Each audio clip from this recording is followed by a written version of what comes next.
ladies and gentlemen, welcome to another wonderful episode of The Left Hook. I am your host, Mark Bland, and I appreciate you guys following us and talking to us, getting a hold of us, and discussing things with us at markbland.net. That's markbland.net. That's the webpage for the show and everything with it. Welcome to another week, and I have an exciting show for you, ladies and gentlemen. Jason Cole is back and ready to discuss some politics and what's going on with Trump. Yes. Thank you so much. Welcome back, Jason. Hey, thank you. A majority of Americans feel Trump is using the military and his position of power to attack his people and also his enemies. We'll talk about that here in a second. And we might do a tournament of pop culture. So stay tuned. We might. We'll see how the time goes. But Jason, welcome to The Left Hook. Thank you. Thanks for having me. Your first time being on this show. I appreciate you taking the time out of your busy schedule to sit down with us. If people do or don't know, me and Jason, we're a team on, we've been a team for the last 10 years, basically. Yes. Between the Q Now as well as Occupy Democrat show that you could have watched in the summer of 2025. Take it in. Take it up. Drink it up. Drink it up. Drink it up. Oh, yeah. Get it in that system. Like Satan's butt. It's so tiny. Only one man. Only one man can vouch and can fill that hole properly. Yeah, well, ladies and gentlemen, here on The Left Hook, as you like to hear every single week, Saturday mornings, 9 a.m. Central Standard Time, WIBHradio.com, or KRLL, that's our other affiliate, plus any of the other CBS Radio News affiliates around the country that are playing our show each week. We appreciate every single one of you. Thank you. So to the show. Mm-hmm. Jason. Yes. A recent Reuters Ipsos poll reveals that 55% of Americans, including 29% of Republicans, believe President Donald Trump is using federal law enforcement to target his enemies, such as former FBI Director James Comey, New York Attorney General Letitia James, and former NSA John Bolton, all of whom deny wrongdoing. Yeah. The poll, conducted over 6 days and closing on this past Monday, highlighted growing concerns about U.S. political divisions, with 67% of respondents worried about the conflict and 43% expressing significant concern, up from 39% in 2023. Political violence, including assassinations and an attempt on Trump's life, has marked his second term. While only 8% justify violence for political goals, 18% of Republicans view their party as too extreme, compared to 11% of Democrats. Additionally, 61% of respondents see redistricting efforts as harmful to democracy. The poll surveyed 4,385 adults with a 2 to 3% margin of error. Yeah, they would be correct. Right? We said it was going to be a Retribution tour. Yeah, he even told you that. Everyone was like, "Oh, I can't believe he's doing this." He literally said he didn't. Remember, he said, "I'll be your Retribution." Right. He said it on the campaign guys. trail. He started to say you were the poison in the blood. Right. Or the blood and the poison. What is it? Which one is it? The blood and the poison in the blood? How does it work? I don't know. I don't get into the lore of Germany 1930s as much as the Republicans do, but that's just not me. Right? You know, they're the ones who call the left anti-Semites, but they have literal Nazis in their party. Yeah. They have Nazi flags. They have swastikas. Yeah, just to let you guys know, no matter how Democrats start to cut... Go ahead, didn't mean to cut you off. No. That's just... They have swastikas in their American flags, in their congressmen's offices. Not only that, but don't forget, the heritage that you guys keep wanting to put back up in these statues are Democrat leaders that were the KKK founders and all this other stuff from back in the 1800s. And then you hate Democrats so much. Okay, well, guess who... The skinheads and the white nationalists and all that in 2025, guess who they don't vote for? Yeah. Let's see. Do you think they voted for the black female prosecutor named Kamala Harris or the white old man named Donald Trump? Choose black woman, white old man. Right. You choose, figure out if the skinhead voted for they know the black lady they know or the white guy. They know their own. You know, and they're also the group that they hate pedophiles, but yet we just discussed off the air. Another MAGA. It's always a Republican something, or a straight up MAGA, or a youth pastor, or a pastor. You know, it's there never is a cliche. A cross-dressing guy named Hank who lives in Jersey. You know? There is a cliche. It takes one to know one, and I know where that cliche comes from because I did a little research, and I understand the value of why it says it takes one to know, and the idea that somebody who is an expert within the ranks and file of something would understand if something else falls within that same rank and file. Totally know it. Okay, that's where that cliche comes from. So, in this case, that's where this falls. Like, this is a situation of it takes one to know one, and if they're white nationalists are sitting there going, he's our guy, he's like us. Yeah. They would know if he's their guy or like them. Because you know what? Think about it in the way of nothing illegal or wrong, something that you're into. You would know if someone was faking their interest in it, or if they weren't like as into certain things as you or that group is, because you know how they act. So they know. Yeah. They know who they are. You know, Americans want their prices and everything to come down. They're not worried about Letitia James being in prison. They're already down. Okay? Right. Well, yeah, if you ask Donald Trump, right? They're just down. They're down. Like, everything's There's no inflation. down. We're the hottest country ever. Everything's great. You know, gas is finally starting to tick down, but it's still literally only like 17 cents lower than Donald it was Trump. before the election. Donald Trump, we'll give you credit where credit's due. We complain about gas prices in this country nonstop throughout every single year of every single election and all of it. Yep. Hey, your prices right now are lower than they've ever. Not ever. Ever. They're lower than they've been in quite a long time, and that includes President Biden time. Yeah, we're talking. It's been a while since we've had some prices back up, down like this, and I don't mind that. That's fine. You're doing a great job there. Cool.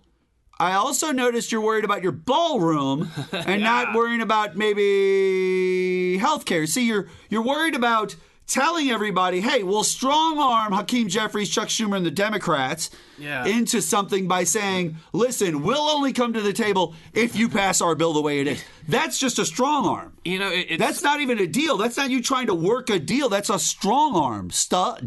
Yeah, it's so strange that the party that has been for about 15 years now telling us they've got this great healthcare plan is upset that no one believes them, that if we just open the government, we'll have this great steps to improve healthcare.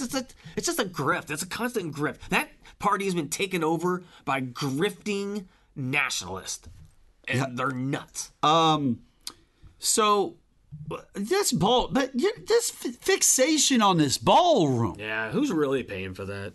I'm just curious, ladies and gentlemen. Like, anyone on that list that's a corporation should be shunned. We should never, ever, ever go to those stores again. Never give them $1. They just destroyed the White House. They just bulldozed it. History upon history. So some lunatic can put this big, overdone, gaudy ballroom. It's just nuts. Jason, yes. I want to play for you a clip here. Oh. And I just want to get your opinion of what you hear from our friend Donald Trump in this clip. Here, take a listen. That it was pretty amazing. But we have the Gulf of America, and there are very few boats, very, very few boats, not even fishing boats, to be honest. I don't want to do that to the fishing industry, but it's been so effective. And our sea drugs, as they call them, they use the term sea drugs, the drugs coming in by sea, are like 5% of what they were a year ago, less than 5%. So now they're coming in by land. And even the land is concerned, because I told them that's going to be next. You know, the land is going to be next. And we may go to the Senate, we may go to the, Congress and tell them about it. But I can't imagine they'd have any problem with it. I think, in fact, while we're here, I think it's a good idea, Pete. You go to Congress, you tell them about it. What are they going to do? Say, gee, we don't want to stop drugs pouring in. They're killing 300,000 people a year. I think that's the real number, 300,000 people a year. So between that and my discussion with President Xi, I think we have never made progress like we've made. that it was pretty. All right, so there it is. He's on it, everyone. He's on it, ladies. First off, is every press conference or conversation this man sits down at a table to have with any press, regardless of if it's InfoWars, Boob Girl, or otherwise. But my question is does everything have to be a constant rambling mess that nobody can understand? First off, if you didn't pick it out, he started talking about, you could tell he was starting to bridge across the idea of land being the next. We're going to invade these countries. We're going to start invading places. We're going to start coming after land. He's been playing with the idea with Venezuela, with the B-2 bombers flying close to it. This man is starting to go down that road we had talked about, Jason, on our other shows and in the past. This idea of, I want to be like Genghis Khan. I want to be like Julius Caesar. I want to conquer lands because that's all that's left for me, except for we live in a time period where land's already been conquered. Right. What land are you going to conquer? Oh, I'm going to go try to take over other nations with full militaries. Oh, okay, good job. Because they don't have friends that want to fight in a war. Come on now. You know why he does? He does this because he's unintelligent.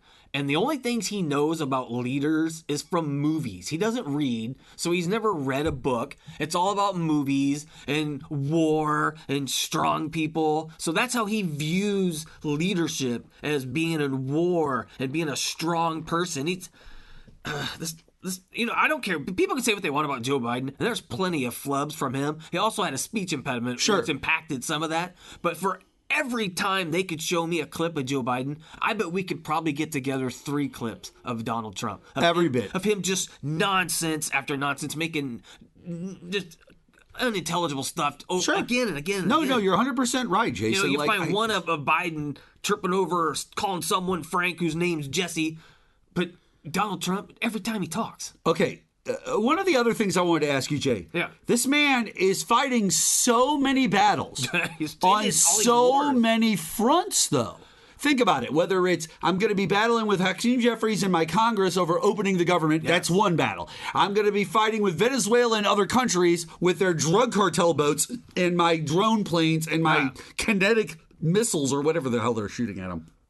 Okay.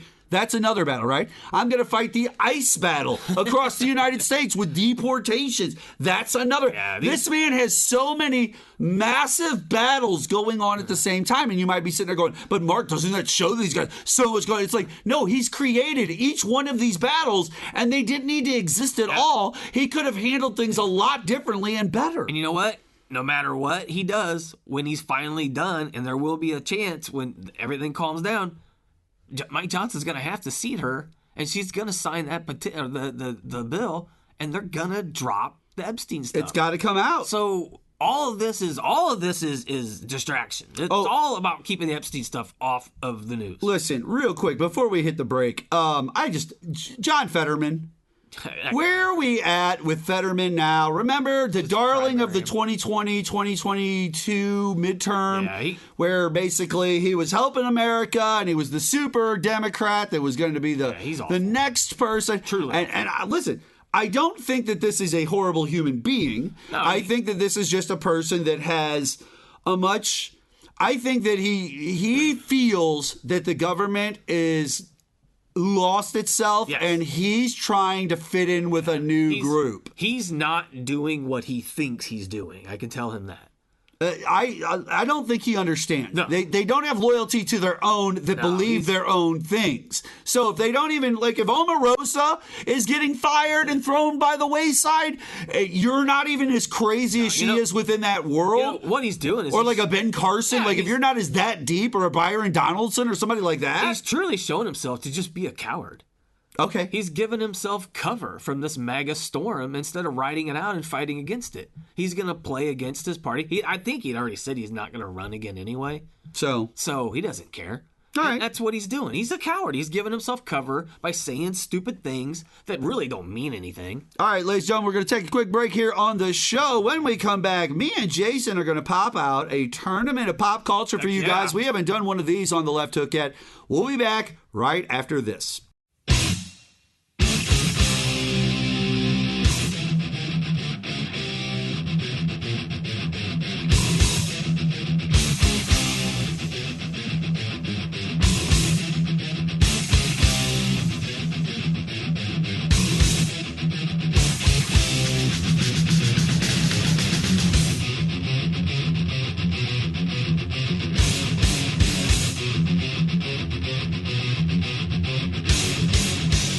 Welcome back to the Left Hook. Mark Bland, joined today with my friend Jason Cull, hanging out here talking some politics. But Jason, we haven't done a tournament of pop culture on this show yet. So for all the people out there, ladies and gentlemen, we're going to do a tournament of pop culture for you. Yes. It's been a while. Jason loves these. Jason, could you please get out your coin flip app so that we have our coin ready to go for our tournament of pop culture. This is necessary, ladies and gentlemen. And the tournament of pop culture is very simple. We take 16 things from pop culture, we put them up against each other, and we have a topic that they fall under. We've done tons and tons of tournament of pop cultures over the years, all kinds of different topics, including snacks, 80s movies, like we did like a multiple we did like 3, 4 to 5 week long character movie, like villain. Dude, remember the 80s movies where we did the different segments? Yeah, that was a whole 64 tournament. That one, I did an East, South, West. That's right. It had all the brackets. Yeah. It had all the brackets. Now, today's Jason is what I would consider something fun for us. Okay. Yeah. We are going to do best sports video game of all time. Oh, wow. Best sports video game of all time. I have 16 of the top bad boys right here. Man. Now, so franchises. So we have taken this into account. There are individual games from franchises that have made the list, but there are full franchises that are represented on the list. So you'll see as we get to them how we broke this down. But yes, there are different seasons of sports.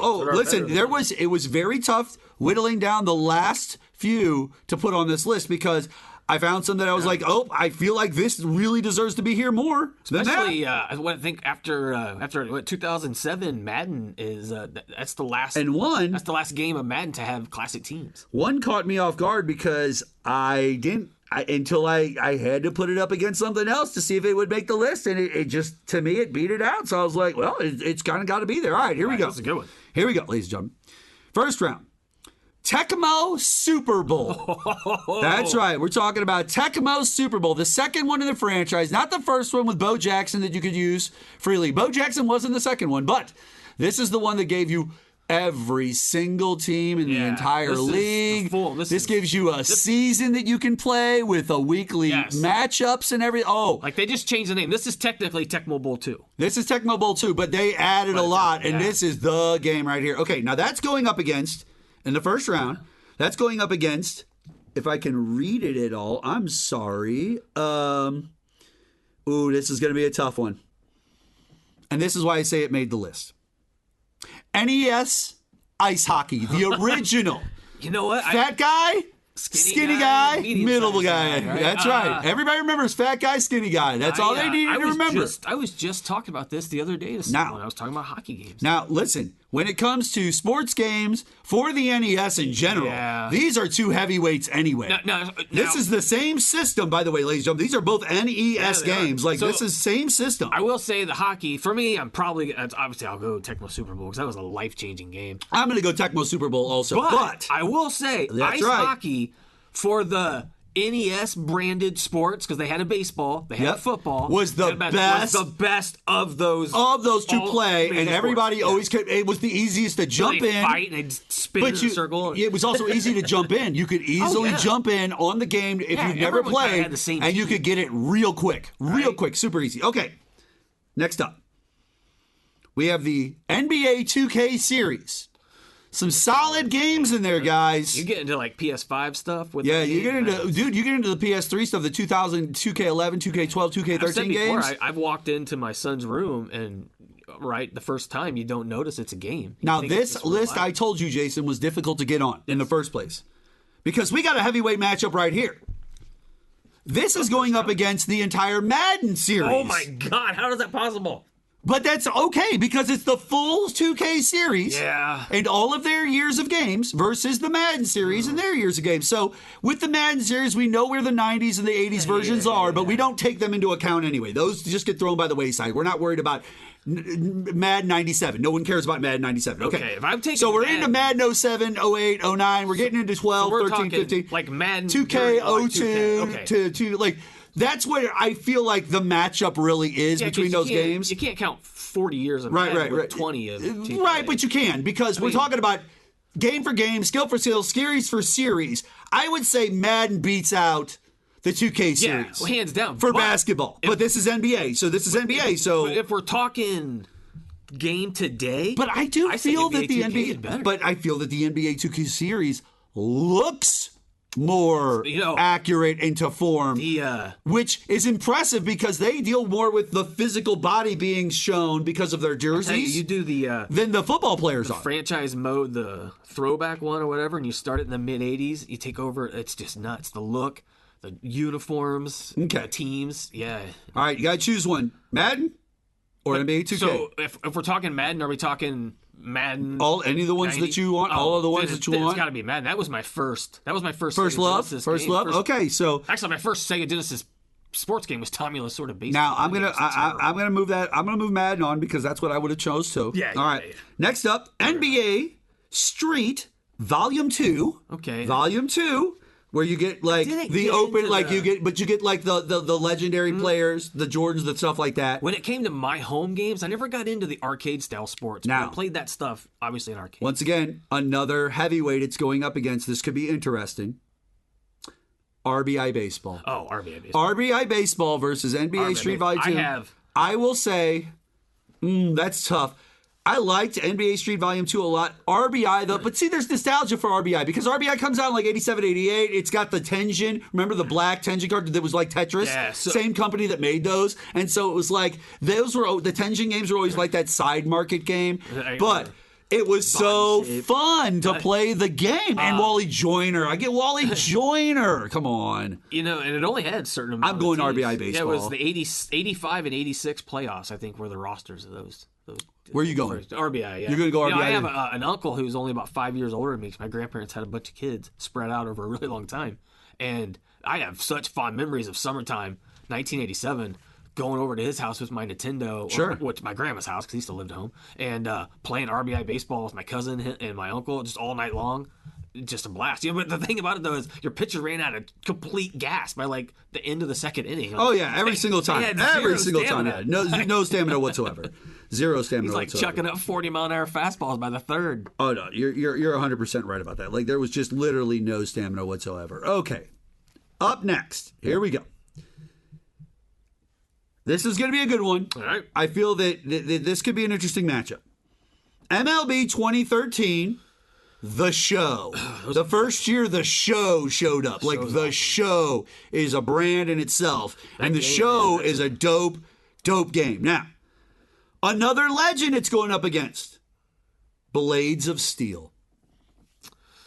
On the NES. Only because the Blades of Steel didn't have one or the other, right? Was it real players or real teams? One of those was missing in that, wasn't it? It had real teams. The real players were missing, I think. Yeah, because I knew it was one or the other. It was one of those games where, like you kind of got it, but you didn't get it. Well, like Tommy Lasorda baseball. It said, like, Chicago, but it didn't have Cubs or White Sox or anyone. But there was the real players. It had a MLBPA license. But a lot of those things nowadays, they'll denote by the color of the uniforms. They'll be like, oh, that's Oregon. And for anyone younger listening, it wasn't always like that back then. Now everyone's in every game and everyone has the whole teams. But back in the day, you could get a baseball game or whatever sports game that didn't have real teams. That's right.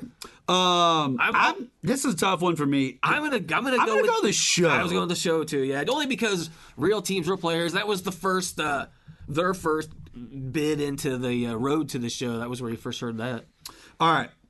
Up next, maybe the most legendary sports game on the Nintendo ever. All right. Mike Tyson's Punch Out. Oh yeah, come on. Versus heavyweight in its own right, Double Dribble. Ooh. That's what I'm saying, bro. Oh. Like, there's some good ones on this pop culture list, man. People don't understand. We got some gunners here. You turn it on like, Bubble Bibble. Bubble Bibble. I always said Bubble Bibble to me. Bubble Bibble. Poosh. You hit a 3. But it's going up against Tyson. It's going up against Punch Out. Glass Joe. I get all the is, classics. Bold Bull. Double Dribble didn't begin in the arcade for me, and I didn't get to bring it home. And that was Right, super exactly. awesome. And Punch Out did. Even though Yeah. Mike Tyson took over the Punch Out brand and we called it Yeah. Mike Tyson's Punch Out, Yeah. people forget there was a Punch Out that Yeah, came it out had nothing but Mike before Mike Tyson was on it. And Yeah. then Mike Tyson's Punch Out came out the next year, and everybody wanted it because Mike Tyson was in it. It was all those same dudes. There's just no Mike Tyson. So Punch Out is going to move on here. And by the way, my favorite sports game of all time, love Punch Out. It's by far the original, but I love the original Mike arcade Tyson one, once. the one that looks like Hulk. The Incredible Hulk is boxing with like frizzy green hair. Like yeah, exactly. Because I know there's like a pattern or a code or something that you can remember for Tyson. Up next, Tony Hawk's Pro Skater Never got into that game. I owned a versus couple. Baseball Stars. Oh, Baseball Stars. Oh, my God. That was my favorite Nintendo game of all time. I used to love creating the teams. You'd cheat and you'd play the lovely ladies. There is an entire generation of children. Cash. I'm sorry, Jason. There's an entire generation of children that you just stabbed in the heart by turning down Tony Hawk's Pro Skater, the PS2 legend that it is, and just throwing it by the wayside. The millennials want to wring your neck right now. Like, they want to wring your neck. And we're Gen X. We're gleaming the cube. We're where Tony Hawk comes from. They can say what they want, but they've never taken the ghastly monsters and went against the brave warriors to take them down in the best of 7 series. All right, on that note alone, right there, on that note alone, I'm going to choose Baseball Stars. Is going to move on. You know, that was a game that was... that could be what we consider... Neo Geo, and it was in the arcade. It was awesome as hell. In the world of Tournament of Pop Cultures, Jason, that totally could be considered a bit of an upset.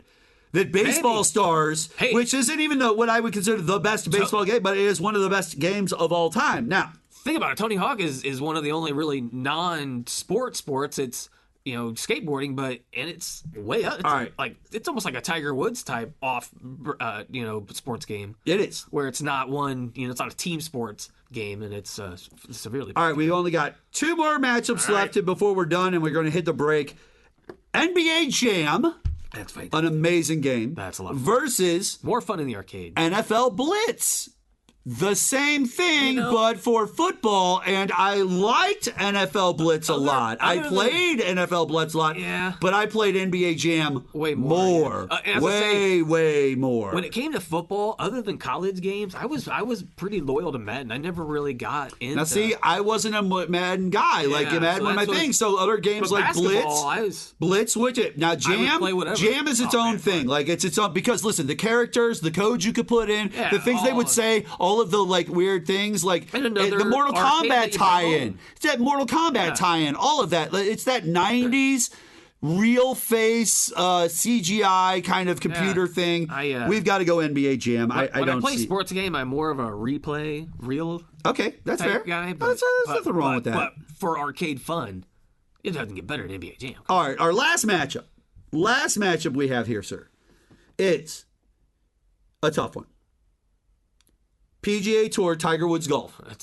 I don't even like golf. Really good, fun. And there's even some modes to where you can jump on it real quick and play and have fun. Like, golf games are always hit and miss in the world of computer entertainment. They really are. I'd like to see what they look like on even a PS4 at this point. I bet that's going up against a legend in itself, EA Sports NHL 94. Oh, that's the greatest game ever in the history of the world. EA Sports, by the way, that's the game of the movie Swingers, right? And who was the hockey team that was in the championship? Blackhawks. No, well, that's the team he played where he talked to. Right, but it's the Philadelphia Flyers. It's the Eric Lindros game. It's the Hextall game. It's the team that goes to the championship. It's that year that's all based on. Like, ladies and gentlemen, if you want to know where Marky Mark's Philadelphia Flyer love gets set in the first place, it's right here at NHL 94, because that's around the time Mike Keenan starts messing with the Blues. And that's about the time things start changing for Marky Mark. And guess what? He ran with it, and I'm definitely going NHL 94. I mean, they even put NHL 94 mode into another game. Yeah, one of the other games a few years later. Back, they had like the 20th anniversary. That's right, exactly. So that's how popular that game is. I'm going NHL 94. Yeah, oh yeah.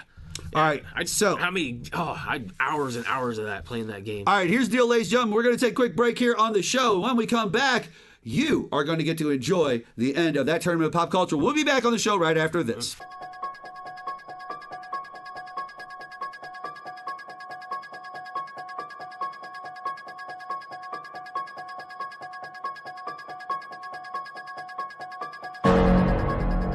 Welcome back to the Left Hook. Mark Bland, Jason Call over there. You're listening to us every single Saturday, 9 a.m. to 10 a.m. Central Standard Time here on WIBHradio.com or any of your CBS radio affiliates playing us on your CBS radio stations, WIBH, KRLL, wherever else we are at. We are into the second round of the Tournament of Pop Culture. We are doing Best Sports Game, Video Game, I guess, is the best way to say it. Best sports video game of all time. All time. We've whittled quite a few out. Series as well as other games that have gone up against each other. We've had some great matchups. But we are down to our, I guess this is our Elite Eight, or the eight, the Grade Eight. Yeah, it would be. This is the Grade Eight. I guess, no, this would be 2, 4, 6, 8. Yeah, this is Grade Eight. All right, here we go. I'm lost over here, ladies and gentlemen. I don't even know what I'm doing. Do I host a show or something? Like, what is going on here? Mental farts or something. All right. Up next, Tecmo Super Bowl. Good stuff. We already discussed is going up against Madden. Now, it's the franchise. That's fine. But here's the thing. I feel that Tecmo Super Bowl, because of the uniqueness of the style of the game in itself, is its own style and brand, and it can compete up against other games. Now, I understand that Madden is an entire series in the same vein of NFL football, and it expands. And of course, as the years go and the systems get better, the graphics get better. Super Bowl had like 3 to 4 other games. Here's the thing.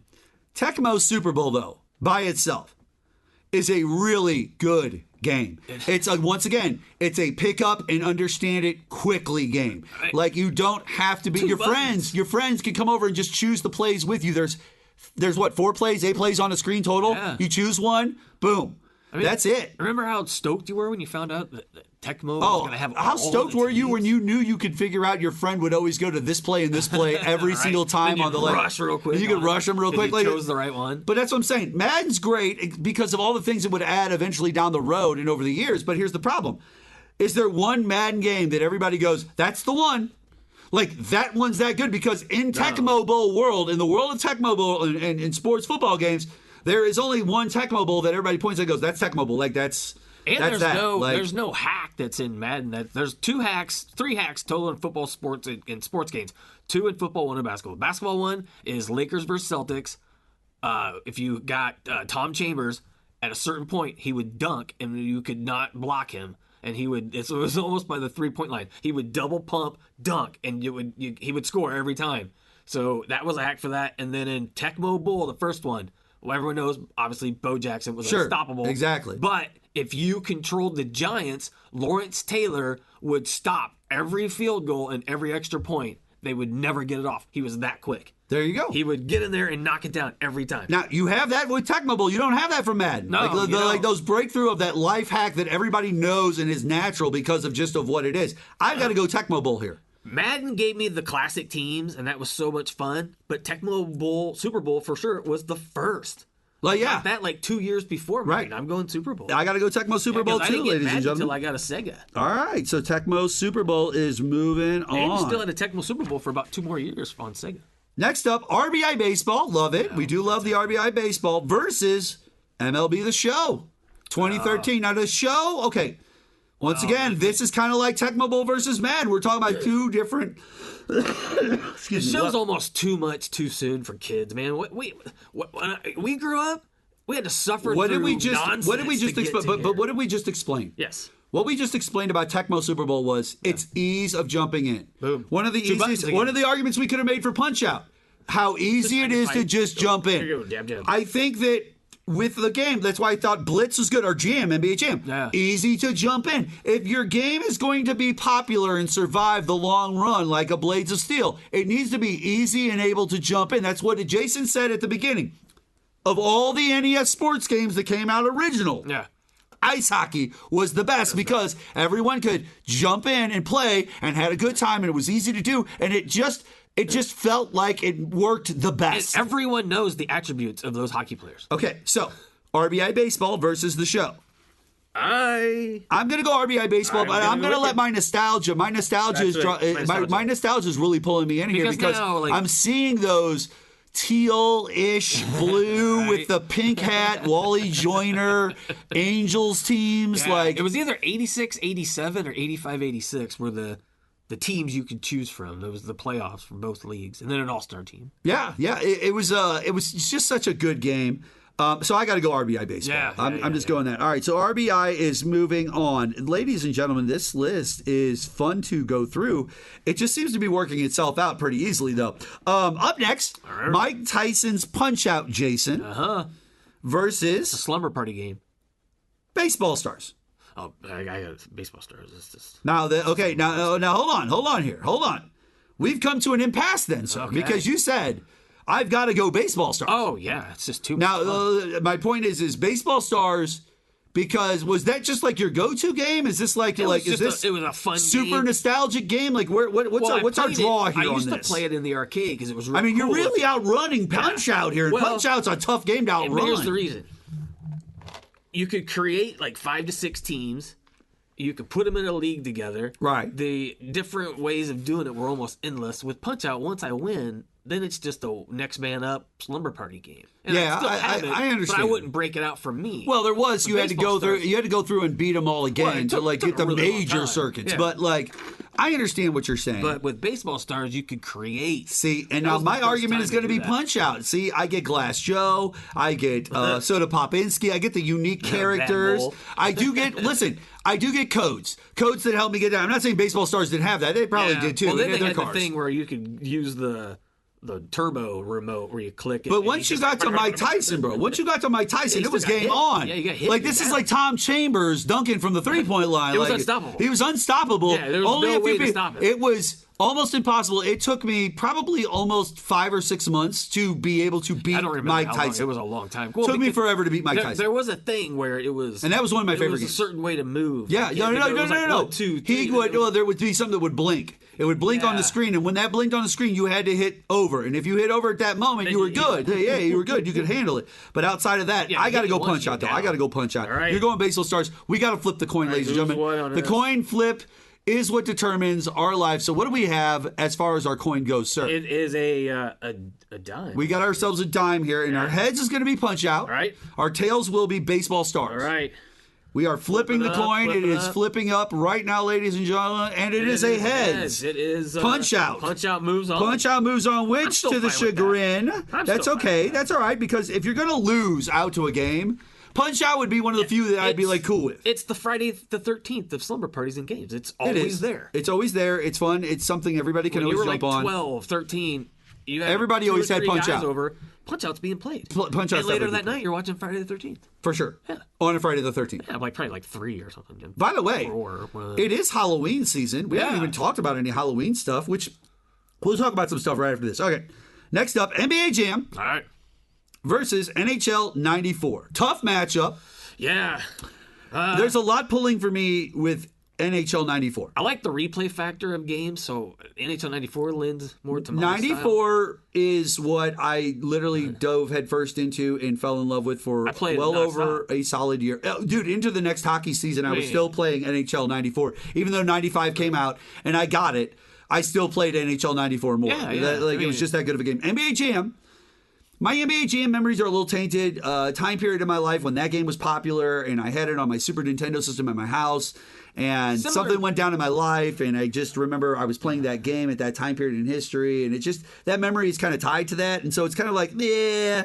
So I think I'm going to pull more for NHL 94 here. NBA Jam's a little like Mike Tyson's Punch-Out. It's more of a slumber party thing. Here's the other thing, too. No one's playing that by themselves. Tecmo Bowl, listen, we never even talk about this. Nowadays, there's DLC, downloadable content, and listen, if there is one game that everybody in America there's two now, Punch-Out and Tecmo Bowl. If you could have had fresh new teams every single season and downloaded to the system, you would have loved it.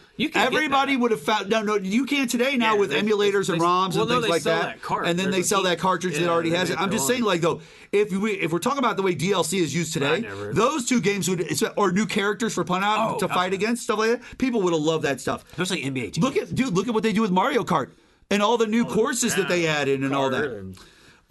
Which, by the way, kind of odd. I was going to put a couple of racing games on here, but at the same point, I felt it's its own category. There are so many racing games that I couldn't literally break it down to one specific. I had to go through the racing games have to go against themselves. They really do. I remember one of the first Xbox 360 games. So are we both going NHL 94? Yeah. Okay. It was it was like something Paradise City or something like that. Oh, Burnout Paradise City. Yeah. I love Crash Burnout, man. That's a great game. Wow, that's fun. So you do crash. Crash. Well, the whole point was to crash and get the most points you could, like wreck as bad as you possibly could. All right. We are into our final four here on our Tournament of Pop Culture. Our first one on the left hook with our friend Jason Cole. Tecmo Super Bowl versus RBI Baseball. Tecmo Super Bowl versus RBI Baseball. Now, this one really, I had it built up in my basement, a little corner of my basement. It became kind of my like indoor treehouse, okay? And I had it decked out the way I thought it would be, a cool little like man cave hangout. And in there was my little TV. It was a little 13-inch TV. It was just enough for me to deal with, and it was black and white. But on that, I played RBI Baseball. I played the hell out of Tecmo Super Bowl, and then eventually I moved that up to a little color one so that I could see the colors and stuff like that. But like it was in my man cave, and those two games, seriously, we're talking years butting up against each other for when I was a young man. This is really tough. I think I'm going to go Tecmo Super Bowl. I had a TV down in my basement, and I had all my old systems connected to it. But yeah, I am also, even though RBI, I played emulators and played Tecmo Super Bowl within the last year. So I'm going to go Tecmo Super Bowl. All right. I have not played RBI Baseball within the last year. All right. Tecmo Super Bowl moves on, ladies and gentlemen. Interesting. Now, next up, Punch-Out versus NHL 94. Now, that's tough. That's tough. I mean, literally, NHL 94 in the Flyers. Like NHL 94 even made it, like I said, made its way within the year or two of pop culture by being in the movie. Yeah, man. But Mike Tyson's Punch-Out, like you said, the Friday the 13th of games. Yeah, that's that's the go-to. At the same point, NHL 94, for me, I got to go NHL 94. For the replay value. I'm not saying that Punch-Out didn't have replay value. No, it did. But at a certain point, I did beat Mike Tyson, and with NHL 94, teams would smoke me in the playoffs for no reason whatsoever, and it would piss me off to no end. Well, remember, and I would play honest, too. I would play honest. Yeah, well, remember, like, when you play in the playoffs, there's a difference between playing on the road and playing home. Yeah. When you play home, you get to go up twice. Yeah. When you play down, you got to go down twice. Exactly. That's a different way of playing. It's a different game. All right. We're at our final. It is Tecmo Super Bowl versus NHL 94 for the go home. That's like 2-1s making it out of the dude. This is really, really, really tough for me. Those years in that man cave when I was, 10 years old, 11 years old. So we're talking like so Super Bowl comes out in 91. So yeah, I guess we're talking like I'm like 14 years old when this comes out. But those Tecmo Bowl days, like just those days alone, man, and that's before the NHL 94 days. Oh yeah, 94 came out. I was 20 years old. I'm gonna go Tecmo Bowl, man. I really to this day I play Retro Bowl on my phone still. I don't play NHL 94, so I'm gonna go Tecmo Super Bowl. I'll tell you how nerded up I was back before. I was gonna go watch the game. That was the Bills Giants. There were 3 plays on offense, 3 on defense. I figured out with a dice. 1 and 2 was 1, 3 and 4, 5 and 6, and I would let the dice choose. Yeah. And I played the Super Bowl almost to the correct score at the half. Perfect. I've never done that with any other game. All right. NHL 94 or Tecmo Super Bowl. We're getting out here. All right, ladies and gentlemen, that's it. Tecmo Super Bowl becomes the greatest sports video game of all time. I want to thank Jason Call for being on this episode of The Left Hook. Jason, is there any place they can find you online? Just look for Jason Call? Yes, look for Jason Call. Or at Featherbangs. At Featherbangs on Twitter. You can find me there. All right, fair enough. Ladies and gentlemen, that's going to do it for us on this episode of the show. Find me at markbland.net and this show at markbland.net. We will see you guys next time on The Left Hook. How can I be what you want me, what you want me, what you want me to be? How can I see when you cover my eyes? And can I just see when I'm so fucking tired?